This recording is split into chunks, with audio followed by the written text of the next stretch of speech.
అసలు పరమశివుడికి వయస్సు ఎంత తెలుసున్నవాడెవరు? పోనీ అంత ఎత్తుంటారండి, చాలా బాగుంటారండి, అందామా? 63 లీలామూర్తులు, అరూపరూపి లింగస్వరం. అసలు రూపం తెలియని వాడితో పెళ్లి ఏమిటమ్మా నీకు? పైగా కులం గోత్రం తెలుసుకోవాలా పెళ్ళంటే? కులం గోత్రం తెలుసుకుందామంటే తల్లి తండ్రి ఏరి లోకంలో ఆయనకు పుట్టుకంటూ ఉంటే తల్లి తండ్రి. అటువంటి వాడు అమ్మా నీకెక్కడ దొరికాడు? అతనితో పెళ్ళి ఉంది. ఇవన్నీ అలా వచ్చాయి. పొద్దున్న పెళ్ళయిందనుకో గృహప్రవేశం చేయించాలి అత్తవారింట్లో. ఎక్కడికి తీసుకెడతాడో తెలుసా? శ్మశానానికి తీసుకెడతాడు. అక్కడ మీ కాపరం ఉంటావా?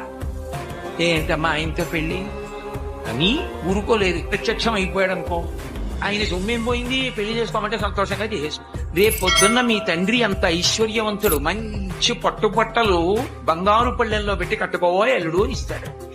రక్తమోడిపోతున్నటువంటి ఏనుగు తోలు ఒకటి కట్టుకుని వస్తాడు పెళ్లిపేట్ల మీద. బాగుంటుందా? ఎంత అసహ్యంగా ఉంటుంది. మా ఆయన బావులు వేసుకుంటాడమ్మా. బాగు ఏమిటమ్మా ఆయనతో